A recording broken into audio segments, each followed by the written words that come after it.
puedo enseñar. No, eso. Siéntate. Ok. Oremos. ¿Quién va a orar? Padre, te damos gracias en esta noche, te pedimos concentración, te pedimos que cada palabra que sale de la boca del Pastor Wood, Señor, venga directamente de tu trono hacia nuestro corazón para poder aplicar por medio del Espíritu Santo. En el nombre bendito de Jesús te damos gracias. Amén. ¿Se pueden sentar?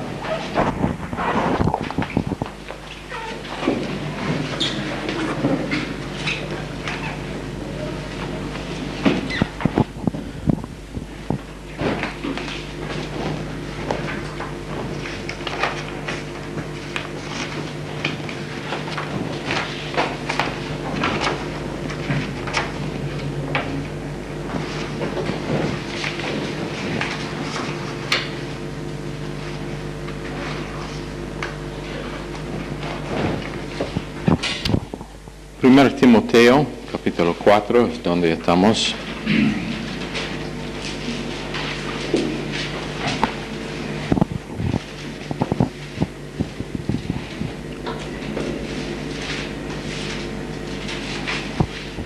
El Espíritu dice claramente que en los postreros tiempos algunos apostatarán de la fe, escuchando a espíritus engañadores y a doctrinas de demonios, por la hipocresía de mentirosos que teniendo cauterizada la conciencia, prohibirán casarse y mandarán abstenerse de alimentos que Dios creyó, para que con acción de gracias pasen de ellos los creyentes y los que han conocido la verdad, porque todo lo que Dios creó es bueno, y nada es de desecharse si se toma con acción de gracias, porque por la palabra de Dios y por la oración es santificado. Si esto enseñas a los hermanos, serás buen ministro de Jesucristo, nutrido con las palabras de la fe y de la buena doctrina que has seguido. Desecha las fábulas profanas y de viejas. Interesante que dice de viejas, ¿no? Ejercícete para la piedad, porque el ejercicio corporal para poco es provechoso, pero la piedad para todo aprovecha, pues tiene promesa de esta vida presente y de la venidera. Palabra fiel es esta y digna de ser recibida por todos. Estamos hablando de espíritus que seducen. Conjunto con verso 7, ejercícete para la piedad. Y hay un contraste entre esas dos cosas. Espíritus que seducen y ejercicio para piedad. Pero estoy seguro que estamos conscientes de que hoy en día una de las cosas que enfrenta la cristiandad, obviamente, es el tener una experiencia, y el hecho de que en ninguna otra época de la iglesia cristiana ha sido un movimiento tan enfocado en experiencia como tenemos hoy en día. Es tremendo lo que está pasando. En Inglaterra ahora está pasando un movimiento donde mujeres se desvestan durante el culto y nadie dice nada, dicen ellos que están manifestando su gloria. Uno acercó para cubrir a una mujer porque se hace inconscientemente por esta experiencia. Uno se acercó para cubrirla y un hombre dijo, no la cubre porque está manifestando su gloria. Bueno, ese tipo de cosa claramente no es de Dios, pero más que nunca hoy en día tenemos que es una búsqueda de experiencia de parte de la iglesia cristiana. Y cuando somos salvos y hemos recibido el Espíritu Santo en el momento de salvación, por supuesto hay veces cuando hay una sensación o una experiencia. Pero en 98 a 99% de esos casos no es así. No procede del Espíritu Santo, no es real, no es sano, no es bíblico, no tiene el apoyo de Dios de ninguna forma. Pero hoy en día, márquenlo bien, estará en su examen final, probablemente también del medio semestre. Hoy en día, y el problema realmente es esta. Experiencia hoy ha sido aceptado como criterio para espiritualidad.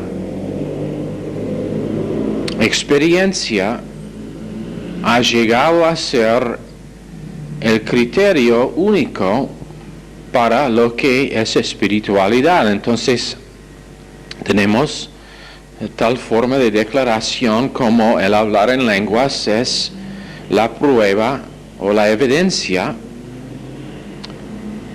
de salvación o de espiritualidad, caer en el piso constantemente.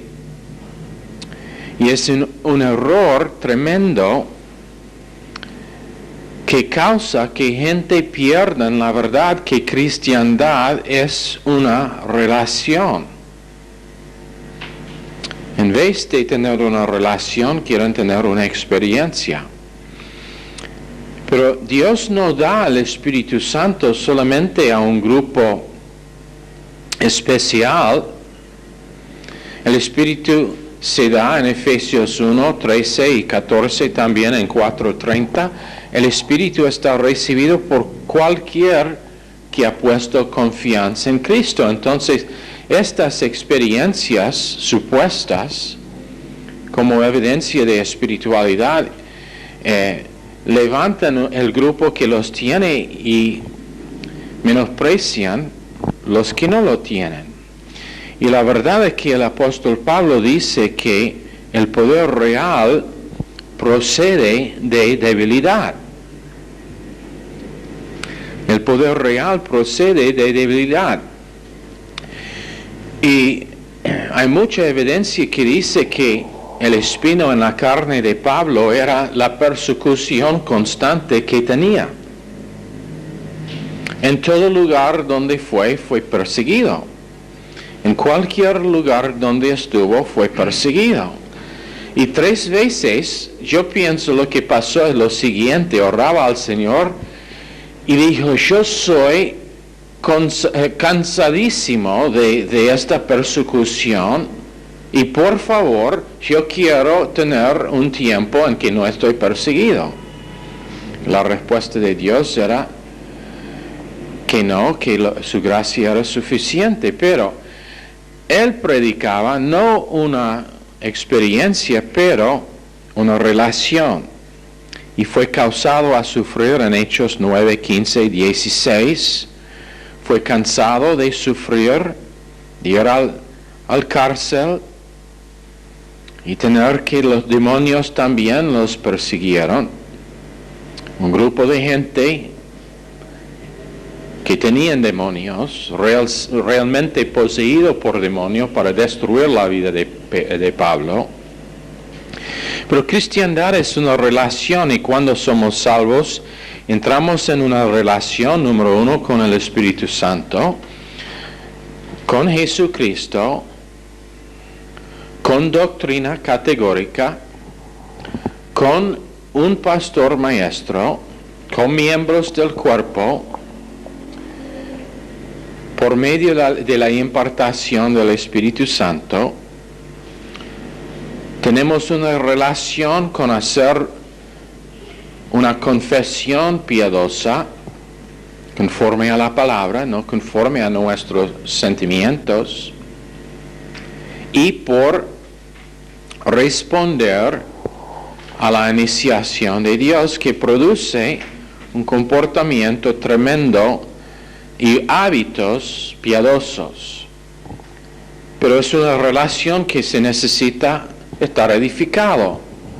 Pero lo que pasa muchas veces es que Gente salen de una iglesia, de un movimiento, vienen a una iglesia como esta por un tiempo y a la primera mención de persecución vuelven al lugar de donde salieron. Si son católicos, vuelven a la iglesia católica. Si eran del movimiento pentecostal, carismático, vienen por un tiempo, suena bien lo que están escuchando, pero hay falta del fuego, no hay suficiente del fuego. Entonces, como alguien mencionó a Pastor Collins hoy en la calle justo antes de llegar a la radio, yo pensaba que era interesante que pasó justo antes. Pero después nos edificamos en Dios, antes de empezar el programa, dijo que lo que necesitamos es un argentino porque la segunda mitad del programa es demasiado aburrido. Bueno, entonces necesitamos a alguien quien es argentino, que es hablador nativo para hacer que más interesante. Entonces, esta mañana que hice, yo hablaba lo más rápido que he hablado en todo el tiempo que he estado haciendo el programa.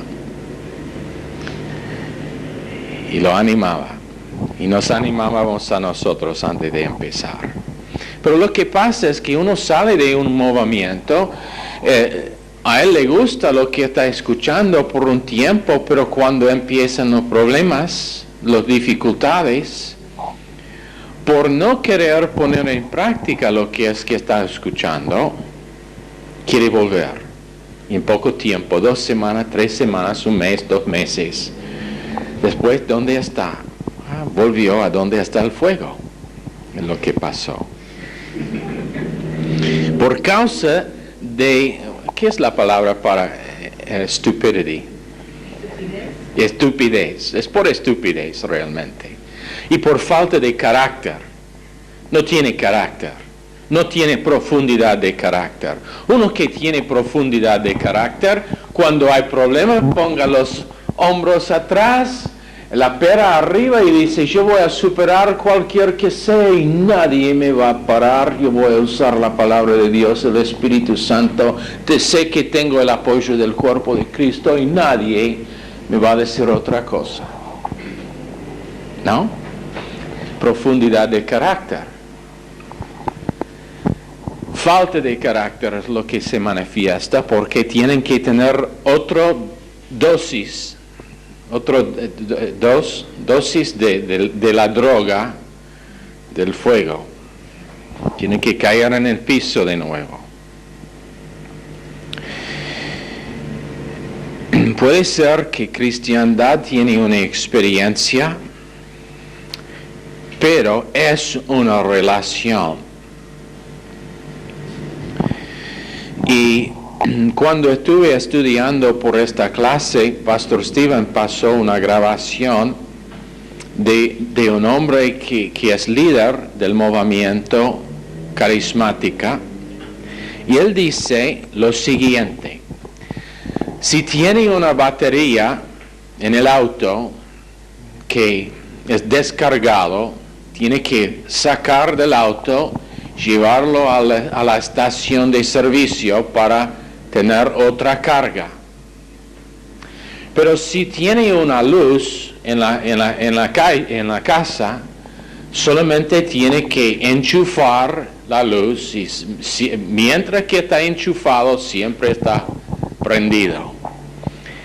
Y este es un líder en el movimiento pentecostal que dijo, lo que tenemos en el movimiento cristiano hoy en día es demasiado que son como baterías. Vienen constantemente sin carga para estar recargado, cuando lo que deben ser es enchufado, para que tienen constantemente el corriente de Dios y del Espíritu Santo a través de sus vidas. Pero lo que pasa es vienen para estar cargados y después de un tiempito están descargados, tienen que volver. Alguien tiene que levantarlos y llevarlos para estar cargados de nuevo. Eso es lo que dijo este hombre quien es líder en ese movimiento, porque está volviendo cansadísimo de lo que está pasando, aunque todavía está dentro del movimiento. En Juan 15, 1 a 8, es una relación correcta con la palabra de Dios.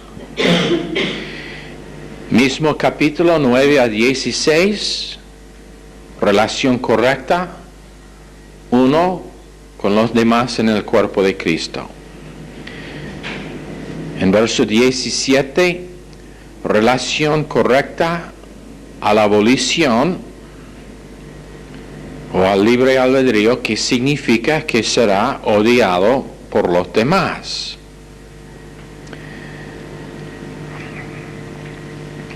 Este mismo hombre dijo que 99% de las veces que predica es cansado, que no se siente nada, pero es cansado, pero predica igual. Eso no tiene que ser la confesión de uno que sabe relacionar correctamente a Dios y al Espíritu Santo, pero así es, la vida cristiana no es un sentimiento, no es una experiencia, es una relación, y cuando uno es cansado, lo que hacemos es que simplemente edificamos la relación, volvemos a la relación con Dios, con su palabra, con su cuerpo. Identificamos que por medio de una relación que mantenemos la vida cristiana, no por medio de un sentimiento o una experiencia.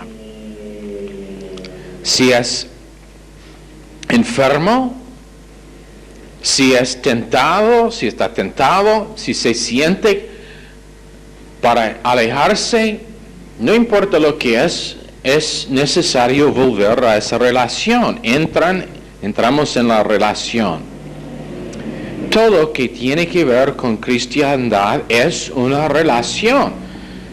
Y el mantener y edificar de esa relación. Con una persona, con su palabra, con su presencia, con los que están edificando esa relación también. Haciendo eso tenemos ejercicio en el Espíritu Santo en que experimentamos el poder real de Dios, que es Dios dentro de uno, que puede manifestar su vida a través de sí. La energía del Espíritu Santo no es caer en el piso, pero es amor. La manifestación del Espíritu Santo no es caer en el piso, no es hablar en lenguas, no es tener cualquier tipo de experiencia emocional, es amor. Es amor.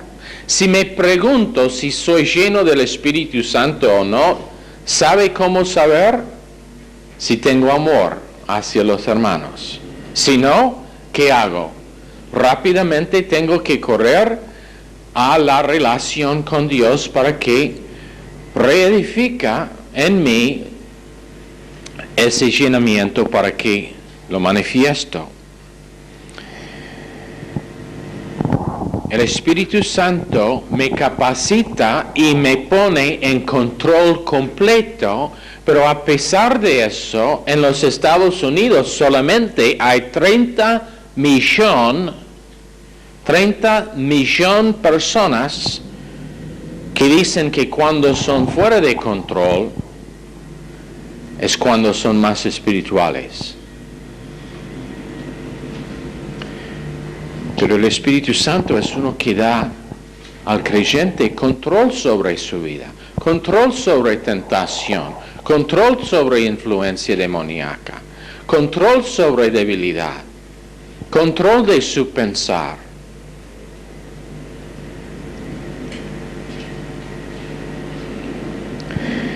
Y cada semana 30 millones, y no sé cuántos aquí en Argentina, la población solamente es 35, entonces podemos decir que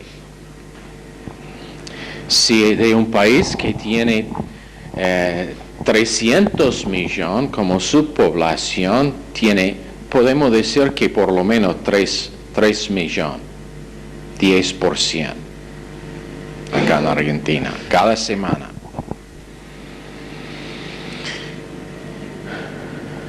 Y cualquier que sea, cuando vienen a esta clase, preferible que están en control de sí mismo.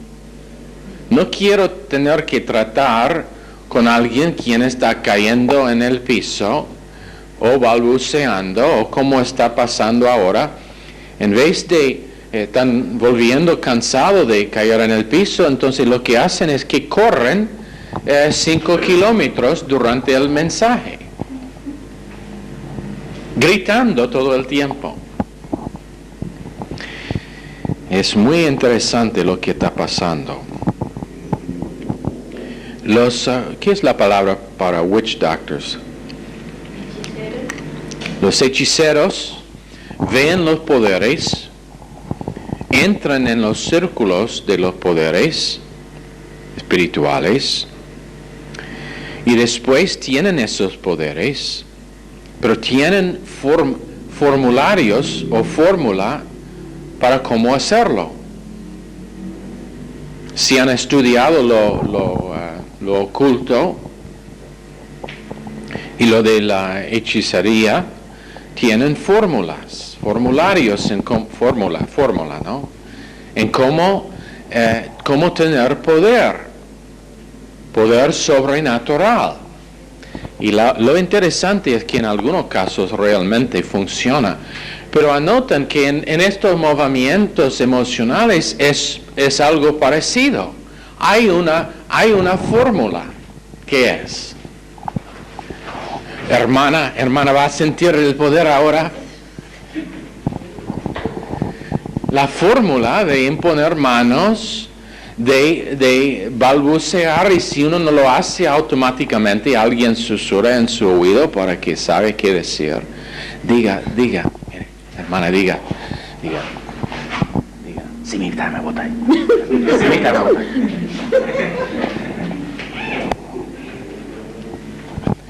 ¿Y qué pasa? Bueno, una manifestación, pero no del Espíritu Santo. En Pentecostés, anótense, durante Pentecostés nadie tenía que decir, hermana, diga, si me bota ahí. Nadie tenía que decir a los apóstoles qué decir. Nadie tenía que decirlo y hablaron todos en un idioma nacional. Lo que dijo. ¿Por qué propósito? Para impresionar a todos ellos de la presencia del Espíritu. No, para comunicar el Evangelio. ¿De quién? De Jesucristo. Es muy simple discernir de dónde vienen algunos de estos movimientos por averiguar dónde está el énfasis. Si el énfasis es en otro que Jesucristo, si el énfasis es en otro que el anuncio del Evangelio, es fuera de los límites que han puesto las Escrituras. En 1 Timoteo 1 y 2 está hablando de la hipocresía de mentirosos que, teniendo cauterizada la conciencia, prohibirán casarse y mandarán a abstenerse de alimentos que Dios creó para que con acción de gracias participasen de ellos los creyentes a los que han conocido la verdad. Espíritus que dicen que debemos ser vegetarianos, que debemos comer soja. ¿Soja? ¿Cómo pronunciar? Soja. Que debemos... Cuando todo el mundo sabe que carne es mejor, sí, sé que hay problemas. Y no digo que mi esposa, tengo que cuidarme, voy a tener problemas. ¿Qué vamos a tener para la cena de esta noche? Pero cuando hay demasiado énfasis, cuando uno dice nunca puede comer nada de carne, nunca puede comer nada, y todo es verdura, ¿qué vamos a tener? Porotos. Por lo menos va a poner sal, ¿no? No, sal está mal. Y Bueno, conforme a uno de los comentarios de hace 30 años que escribió, Kenneth Larkin, él dice que los vegetarianos siempre son extraños, son locos, medio locos. Y entonces estamos cambiados en gente que no debemos comer nada que tiene un gusto, cuando todo el mundo sabe que helado es muy útil. ¿Sabe lo que aprendió? Helado soluciona muchos problemas. Y entonces, ¿qué importa si se engorda poquito? Si soluciona el problema, está bien. Si por comer poco helado se solucionan los problemas, comemos más helado. Voy a comprar una fábrica de helado. Cuando no me siento bien, la cosa que no quiero comer es verduras. Quiero un bife bien jugoso, con fritas, con mucha grasa en la frita. Y garantizado que voy a sentir mejor emocionalmente. Entonces, si me siento psicológicamente mejor, probablemente mi salud también estará mejor. Por lo menos no va a ser igual con comer verduras solamente. Pero tenemos esta influencia que está pasando hoy en día. Este énfasis que no debemos comer nada que tiene un gusto, un buen gusto, que podemos disfrutar.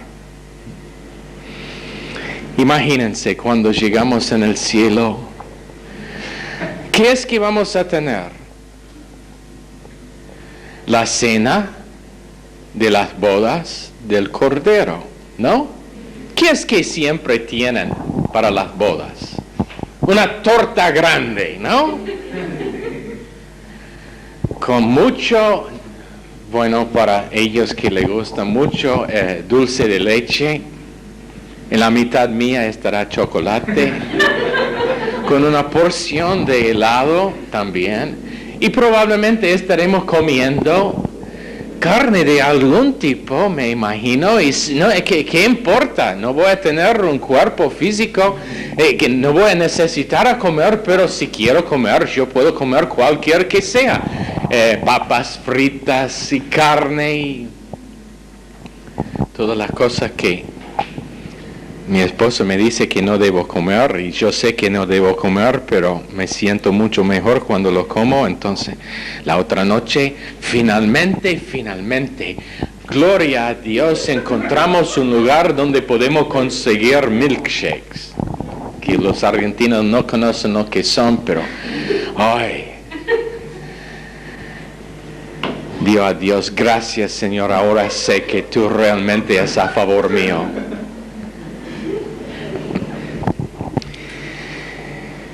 La doctrina de la conciencia. Maru estaba tan interesada en el helado y la comida que volvió a dar vuelta al cassette. Está bien. ¿Se acuerdan? Los demonios tienen un salón de clases donde enseñan. Pero no es este salón.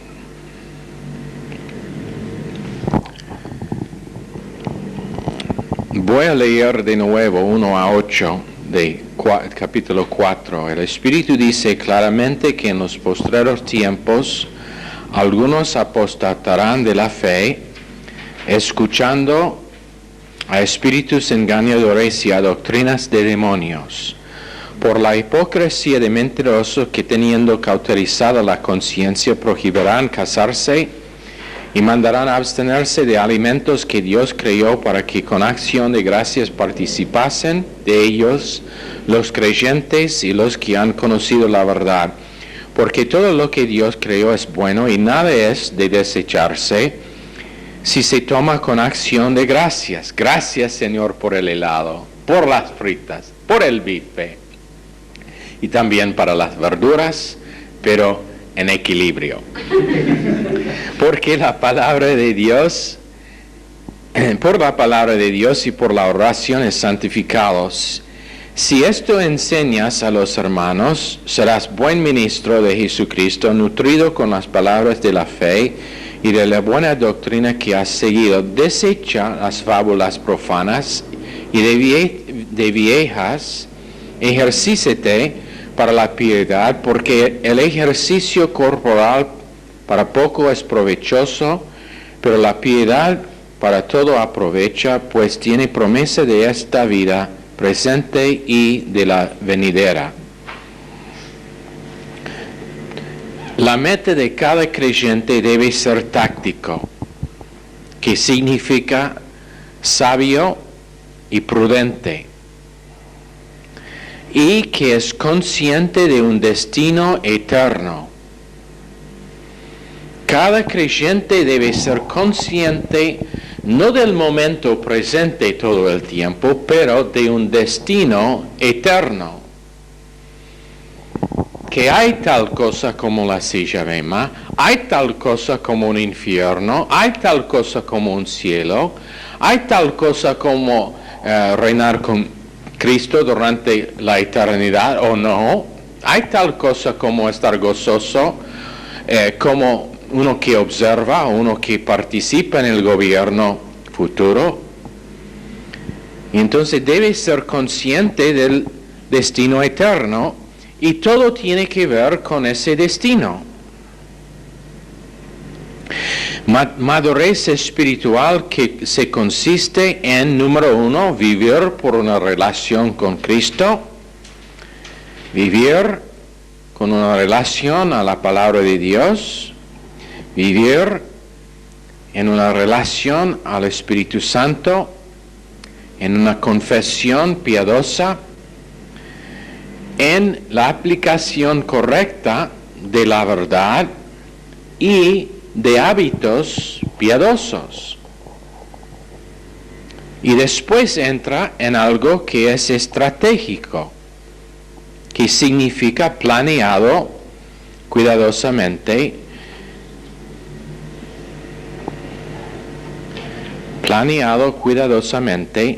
y con un plan de acción. Madurez resulta en la glorificación máxima de Cristo a través de una provisión divina. Y tenemos lo que se llama la conclusión ilativa. La conclusión ilativa, que significa una provisión divina y no una provisión humana, que nos guía a una vida de espiritualidad absoluta, usando una provisión divina y no una provisión humana para llegar en una vida de espiritualidad absoluta, la conclusión ilativa.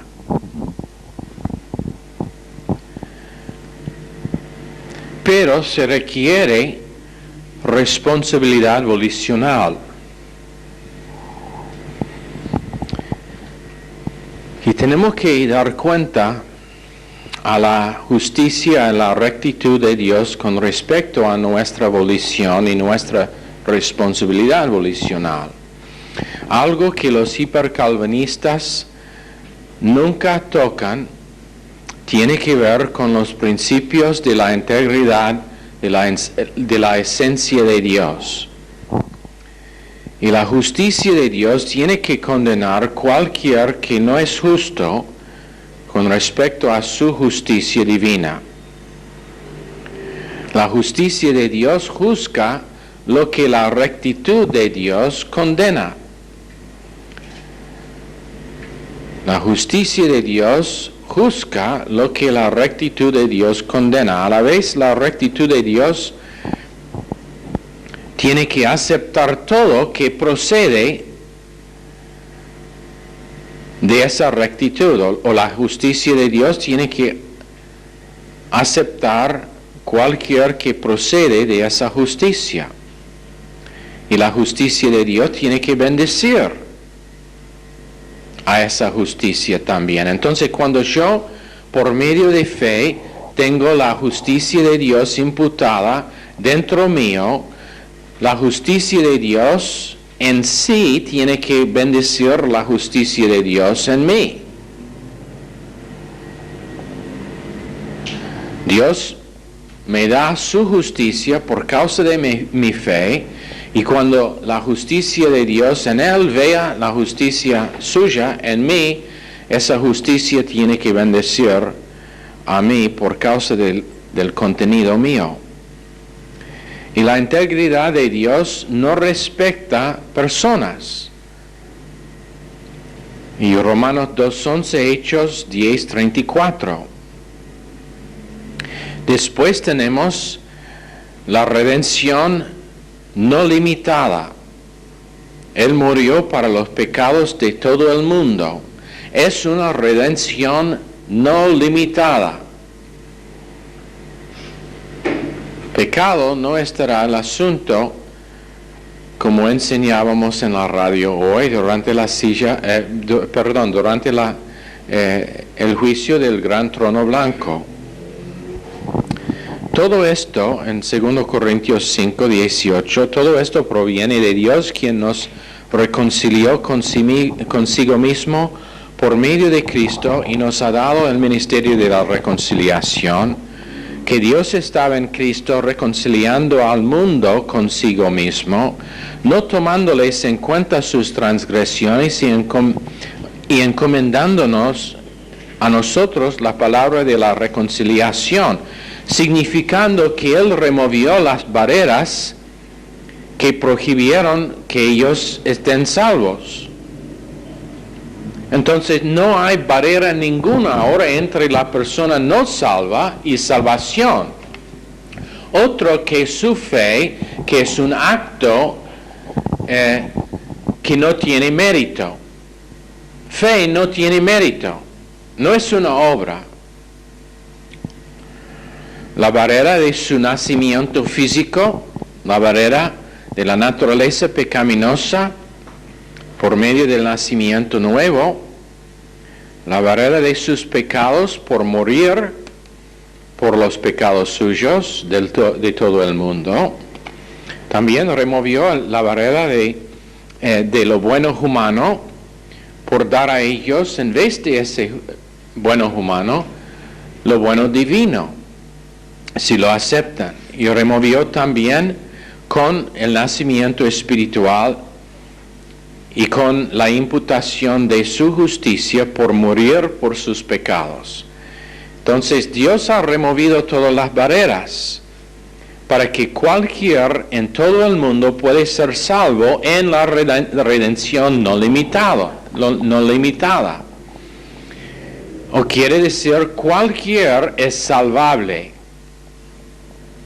Pero depende en lo que vamos a hablar, no sé si tendremos tiempo esta noche o no, pero de la volición y de la responsabilidad volicional. Entonces Dios ha hecho todo su parte para la salvación del mundo, y cuando los hipercalvinistas dicen que no, Él murió solamente por un grupo especial, eso es un ataque contra la naturaleza de Dios, quien no tiene respeto de nadie, murió para todos, para que todos puedan ser salvos, si usan su porción de fe para confiar en lo que hizo Cristo y ser salvo. Él sacó todas las barreras, todos los obstáculos entre Dios y la persona no salva, no importa qué son sus pecados, son pagados. Cuando una persona dice, pero no, tú no sabes qué horrible soy, todos los pecados míos, tengo que limpiar mi vida primero antes de que Dios me aceptara. No, eso no es, porque es ilimitado. Juan 3:16, 1 Juan 2:2, basado en 1 Timoteo 2:4, 1 Pedro 3:9 y Romanos 3:13. Y allá es donde está su tarea para el próximo lunes. Quiero media hoja sobre lo que es la redención no limitada usando esos versos. Si tiene duda de que todos pueden ser salvos, bueno, espero que se solucionen antes de que llegue el día de su graduación, o posiblemente nunca llegará ese día. Todo está basado en la integridad y igualdad de la veracidad de Dios hacia la raza humana en morir por los pecados de todo el mundo. No solamente los pecados, algunos enseñan que Cristo murió solamente por los pecados de la persona salva y que los pecados no están pagados de ellos que no aceptan a Cristo.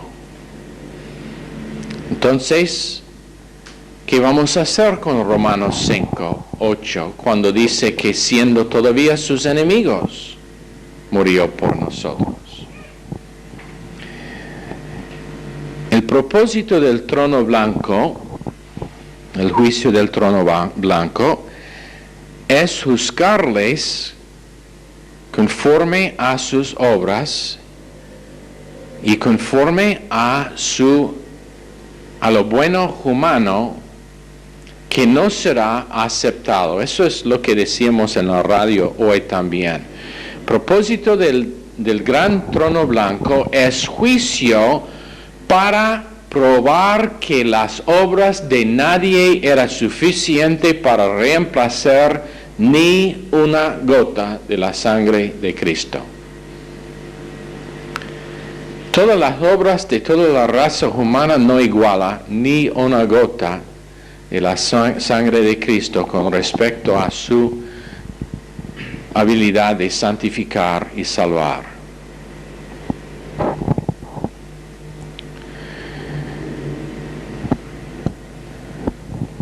Esa es la volición de Dios. La volición de Dios era salvar todos y todavía es la volición.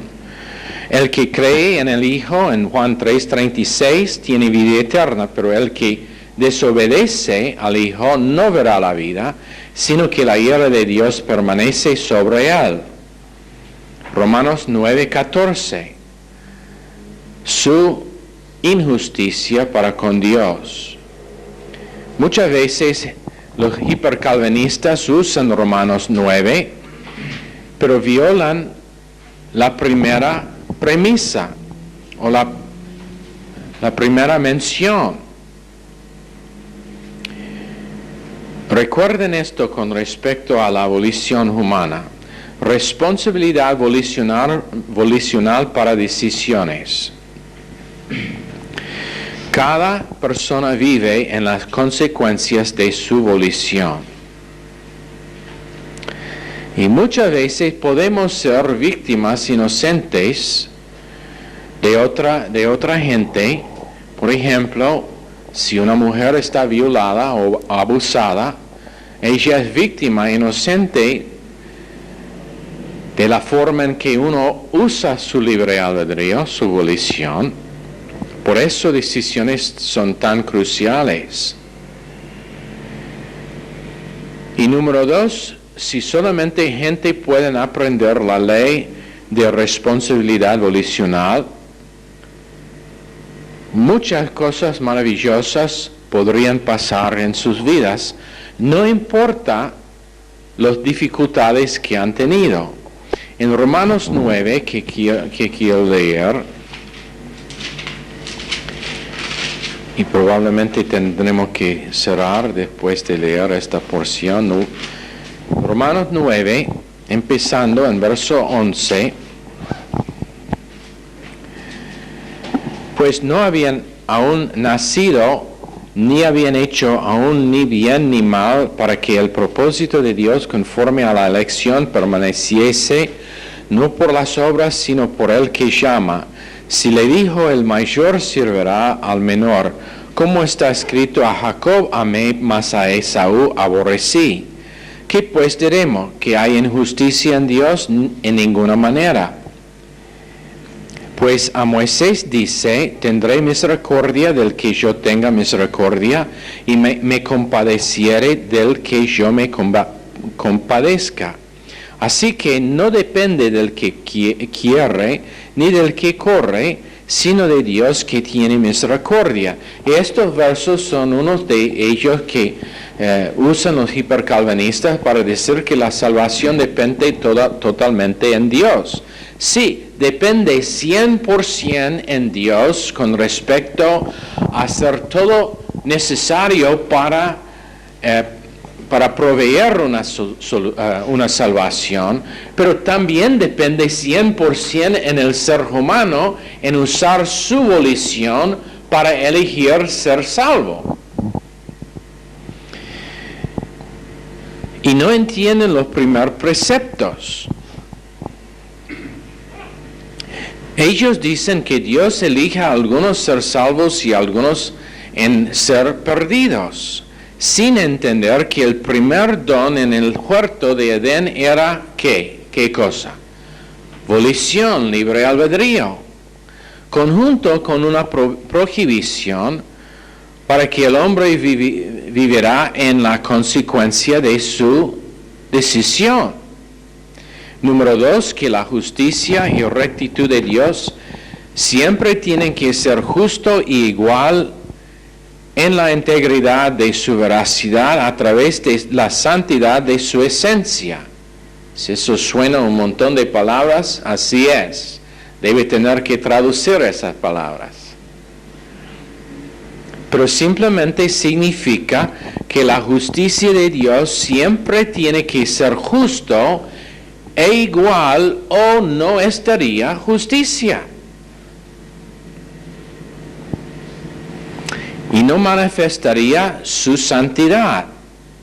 Dios ama justicia y rectitud en Salmo 33:5, en Isaías 61:8, y Esaú era uno que recipiente de la expresión de la soberanía de Dios a través de su justicia, porque él fue negativo en su volición hacia Dios. Entonces él recibió la expresión de la soberanía de Dios por ir en contra con su volición.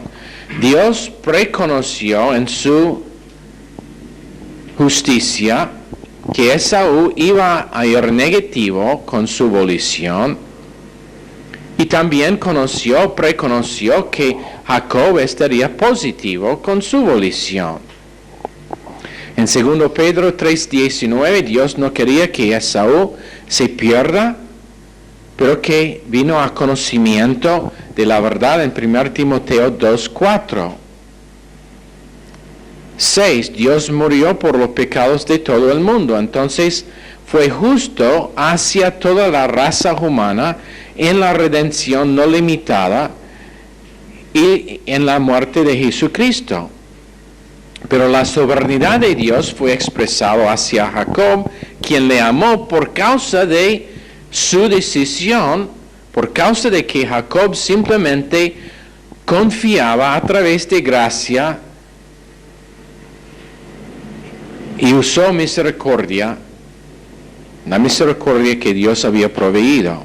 Entonces, cuando dice, tendré misericordia, en verso 15, tendré misericordia del que yo tenga misericordia y me compadeciere del que yo me compadezca, está hablando simplemente de confiar, de la persona que confía sin obras, sin la ley, con un fe que no tiene mérito cuando confía. Que su misericordia se expresa a esa persona. No es que no es disponible a todos, está disponible a todos, pero solamente se puede manifestar a la persona que usa su volición para elegir Dios. La naturaleza de Dios es tal que Él desea elegir a todos, pero no puede, porque no usan su volición para tomar ventaja de lo que es que Dios ha proveído. Entonces, todos salvables, pero no todos van a recibir la misericordia de Dios por su decisión, por su elección. ¿Entienden?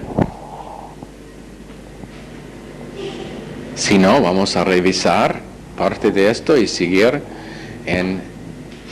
mañana, en martes. Mañana es martes, ¿no? ¿Estás segura? Bueno, oremos. Señor, pedimos que esta clase ha sido una bendición a todos.